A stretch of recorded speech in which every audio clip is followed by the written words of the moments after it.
the Norwegian mountain code. So welcome, Linda Sandvik. So thank you for coming.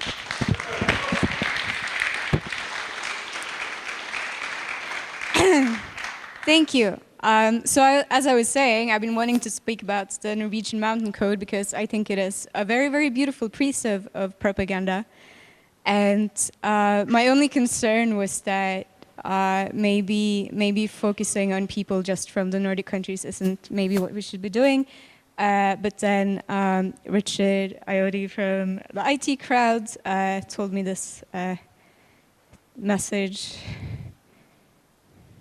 Is that you're the son of a Nigerian and a I was playing before. Yes, which is quite unusual. And I wonder, do you feel a very strong sense of being a role model for British Norwegians? I do, and I feel that Norway as a nation looks to me and my activities in many ways to marshal any kind of policies that they can drum up, and have been doing so for a while. In fact, they're starting to send me the Christmas tree rather than directly to Trafalgar, but they just send it to me now. But do you think there should be more British Norwegians on British television? I think there should be more Norwegians everywhere. I feel, you know, they have a relatively high birth rate and the population stays the same. They're fleeing. It's like rats leaving a ship and they just can't, you know, they're everywhere. It's, you know, you can't move for Norwegians in this city, and I, for one, think it must be stopped.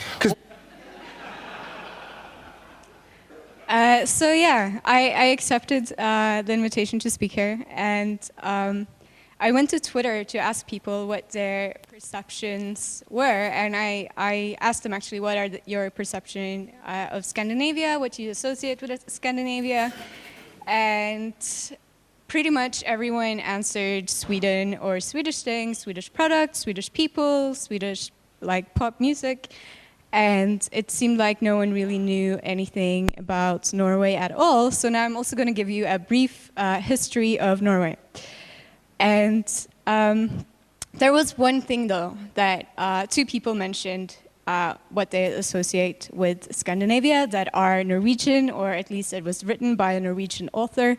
Although if there are any Danish people here, they might say that he was Danish, but he is not any more Danish than Andy Murray is English. Just so that is clear. Andy Murray, of course, being the Scottish tennis player when he wins at sports ball. English people will say is British rather than Scottish. And Norway and Denmark has the same relationship. So the thing that they mentioned was Janteloven. And it's a set of 10 commandments that this Norwegian author, Aksel Sandmose, wrote down as underpinning all of Norwegian and also Danish culture. And it is not seen as a very good thing, right? You're not to think that you're anything special. You're not to think that you're as good as we are. You're not to think that you're smarter than we are. You're not to convince yourself that you are better than we are. You're not to think that you know more than we do, and so on.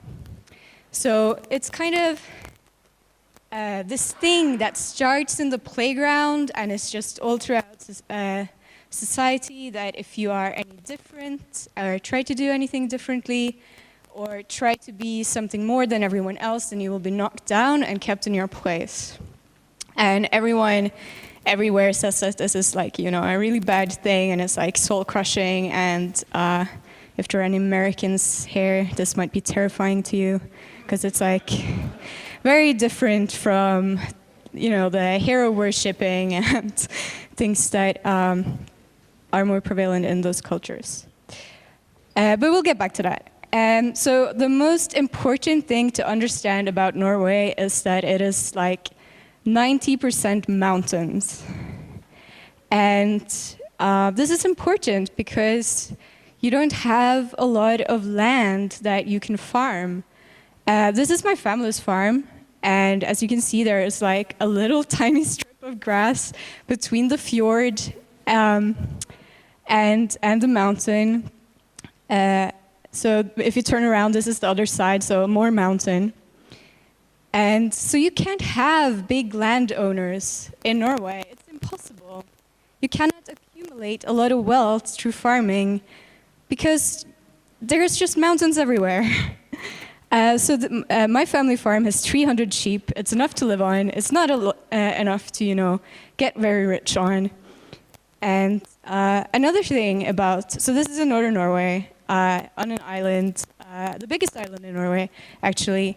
And one thing that I think is very interesting about it is that very, very recently, the government, the local government in this county decided that, you know what, actually, we have systematically driven away the Sami people from this area, and we are going to give them back their land.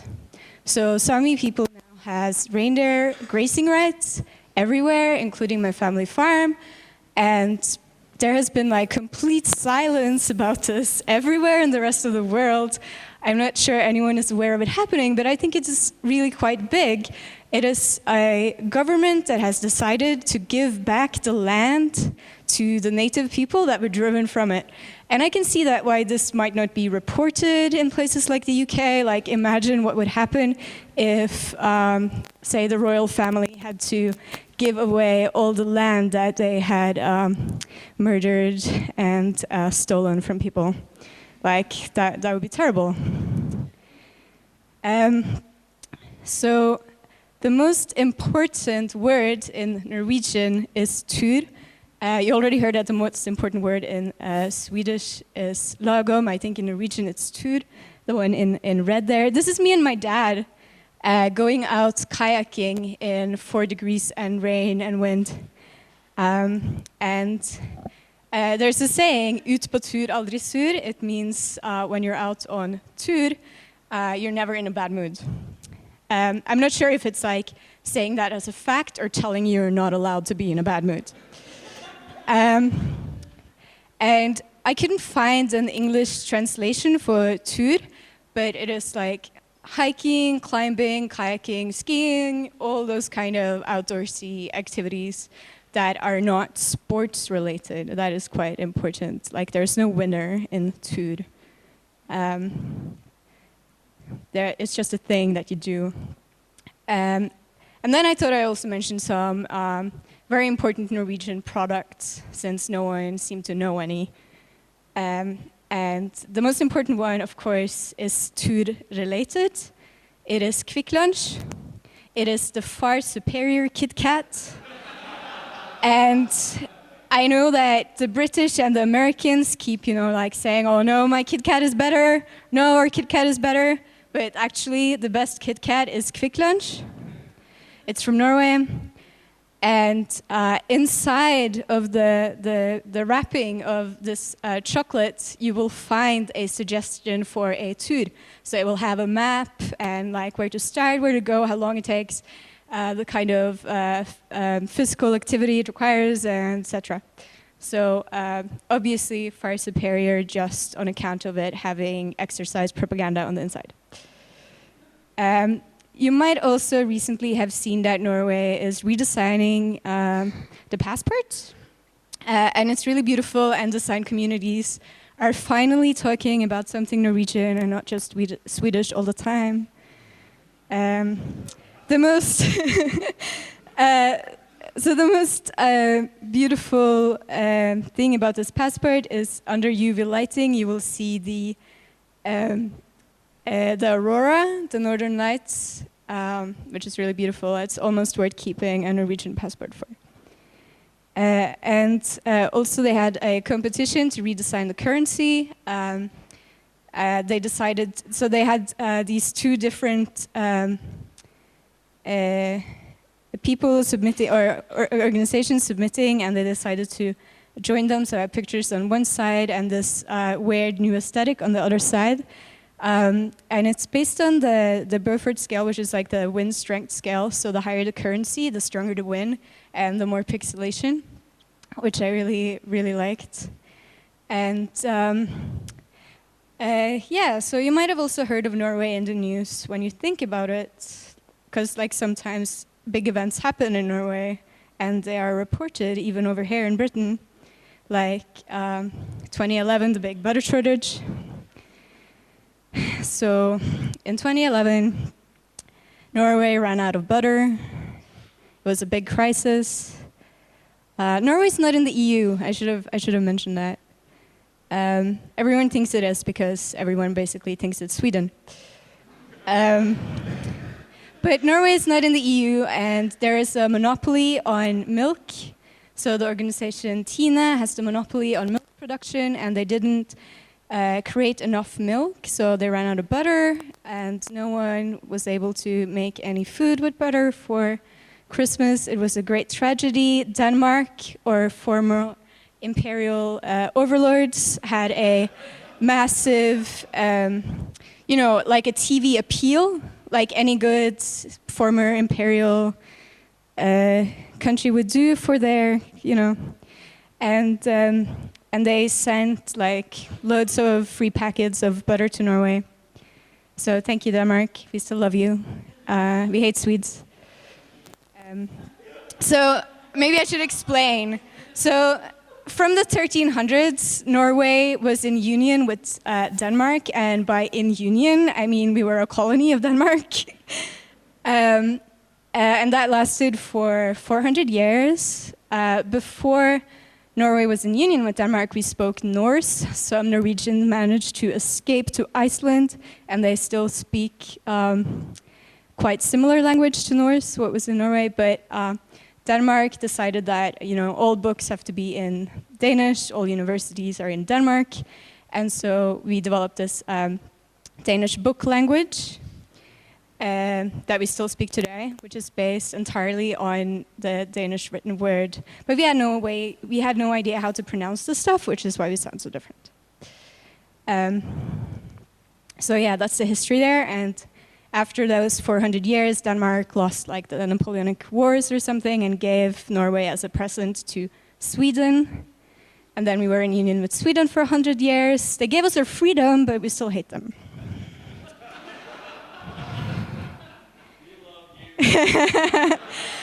The Swedes. Sure. So Sweden does like to make fun of us a lot, and this is kind of equivalent of British people making fun of the Irish. They like to make fun of our language a lot. One of my favorite jokes is what you call a banana in Norway, and the answer is yellow bend, because we're so simplistic and stupid. What the Swedes maybe don't realize, though, is that although this banana yellow bend, that is a lie, we don't call bananas yellow bend, because we use the loan word banana. We do have some really beautiful Norwegian words, like the Norwegian word for heart is blood pump. Blodpumpe, blood pump, yes.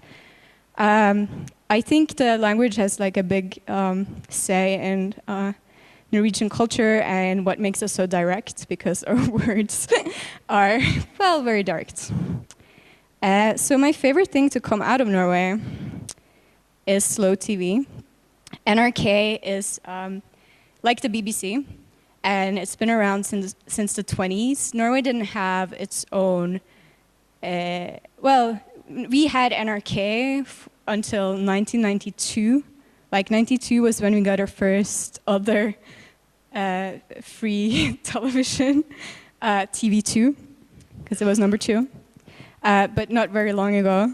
Anyway, slow TV is this like beautiful reality shows. It started with the train and 72 hours of a train just going through the Norwegian landscape. They did the same with a ferry for 5 days.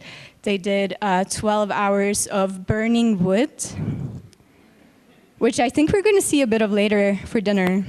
It's very fascinating. And these shows are more popular than X Factor and things like that. And I think this makes people think that Norwegians are really weird. But it's a really beautiful thing. And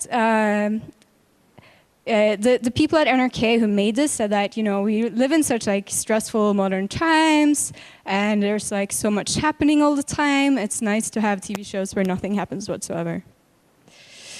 I actually like them. This is my favorite one. It's called Peep Show, and it's a bird cage. Well, it's like a bird feeder, and it was on for 3 months.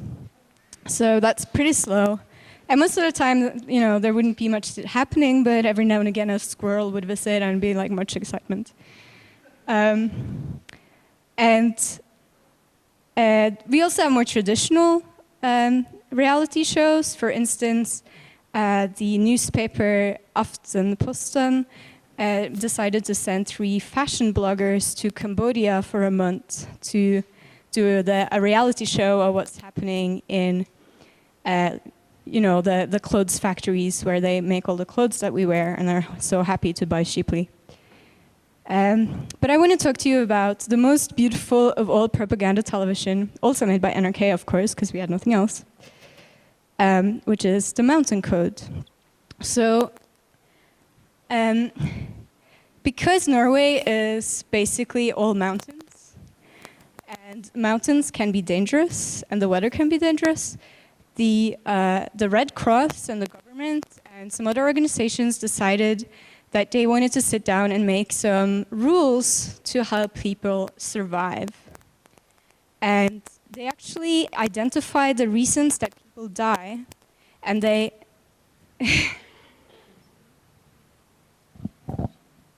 this is on. They identified one of the main reasons that people die is pride. So then they went on to investigate how can we stop people from being proud and dying because of it. And I think this is like a very, now we get back into janteloven again, and it's like a very fine line between trying to save people's lives and janteloven. But basically they made these 9 rules. The first one says that the most important is preparation, and the most important preparation is preparing yourself physically as well as psychologically. And I think this is a very beautiful thing for a government to say about skiing in the mountain. Like, don't just focus on how fit you are, you need to prepare yourself mentally. It has like very practical rules, like always say where you're going. If you say you're going somewhere, then go there, don't go anywhere else, because other people might come out looking for you, and then you're wasting everyone's time, and you don't want to be that person that wastes everyone's time. There's always someone, surely you remember last time that happened, don't let it be you. And these were like radio programs and then later television programs, and they show this over and over and over, and it kind of gets ingrained in your mind. Rule number 3 is show respect for the weather. And it has this beautiful passage about it doesn't matter how strong you are. You might be like the strongest person you know. You might have been training for forever, but nature is stronger. Like, you are not going to win over nature. And I wish someone would have told this to like Scott or Shackleton or any of these like British polar explorers. So I went to the Natural History Museum for the Scott expedition, Scott of the Antarctic. And it was like, they had these big slogans everywhere, like, celebrate his amazing achievements of Scott. And it's just like, yeah, he died in Antarctica and killed all his men. That is what we celebrate in Britain, apparently. So this was very strange for me, having grown up with these mountain code rules. And I think the most beautiful one is never go alone. It keeps saying that you should go with people. You choose the route and the pace based on the people that you're with. It doesn't matter if you're stronger and you can go faster, you go at the pace of the group. If someone has an accident, then you cannot leave them. You have to help them. And it doesn't say you shouldn't leave them, you should help them. It says you have to. As just a matter of fact. And it is very beautiful. And then it also says, you might think that going alone is less hassle, because maybe someone has an accident in your group and then you have to go for help, or you have to stop and help them or whatever. But so you might be inclined to think that going by yourself will be easier. But you'll be wrong, because you never know when something is going to happen to you, and it doesn't matter how prepared you are, how fit you are. Like, there are things that can happen that are outside of your control. And when that happens, and it will happen at some point, then you should be with a group. And I know this is about skiing in the mountain, but I think it is also what describes why we have a welfare system in Scandinavia, and where those ideas come from, and why we're not selling the equivalent of the NHS. So the second last rule is one that I have maybe heard the most growing up, like in primary school, just like on the television, on the radio, and there is no shame in turning around or giving up. Like, this is what the Norwegian government tells to its people all the time, repeatedly. There is no shame in turning around. You know, if the weather changes, something happens, you know, just turn around. That there's no prize for completing. There's no, you're not going to be hero worshipped because of janteloven, we already know that. So there's no shame in turning around, just, you know, give up. Like, it is, like, literally just give up. And then the last one is give up in time. Don't wait with giving up. If something bad happens, you need to give up as soon as possible. You don't keep on going. And yeah, I think that is basically describes the Norwegian culture better than anything else this mountain could. So I just wanted to say also that, you know, with polar explorers and all the British ones being celebrated as heroes, but, you know, they died, all of them, pretty much. I wanted to say something about Nansen, who is a Norwegian polar explorer who was the first, or like, he almost made it to the North Pole. But the thing is, he almost made it, decided, no, fuck, this is gonna kill us, let's go home. Decided never to do that again. and then he, you know, started the Nansen passport and helped refugees and helped co-found the United Nations and won the Nobel Peace Prize. And meanwhile, the bodies of Scott and, you know, his comrades are still in Antarctica. So, but those are the ones we celebrate, right? The ones that died in Antarctica. So, anyone know who this is? Yeah! So this is Håkon Myrli, and he's the CTO of Opera, but, you know, he invented CSS. I'm not going to talk about any of that. So when he was at CERN with Tim Berners-Lee inventing CSS and things, he also did something which was he released all of the Norwegian laws on a computer for everyone to access. And previously you had to pay for that access, but he decided that no, public data should be public and the laws should be available to everyone, and you shouldn't have to pay for it. And of course, the Norwegian government disagreed at the time, but eventually, you know, they couldn't stop it. It was in Switzerland. They couldn't, like, shut the server down. So now they're accessible. They're still not accessible in the UK, by the way. And he also did a thing where he would just, he got an electric car, and he would just drive it around Oslo everywhere, park it absolutely everywhere, not pay any parking tickets that he would get. And due to the civil disobedience, we now have free parking for electric cars all over Oslo, free electricity for electric car all over Oslo, and also they're allowed to drive in the bus thingy. So that's good, that's civil disobedience, and I just wanted you to know that, because you might have only known him for CSS and Opera. And the last thing I wanted to talk to you about is equality.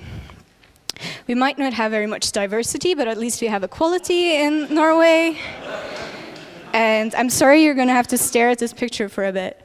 It's a great picture, though. These are our overlords.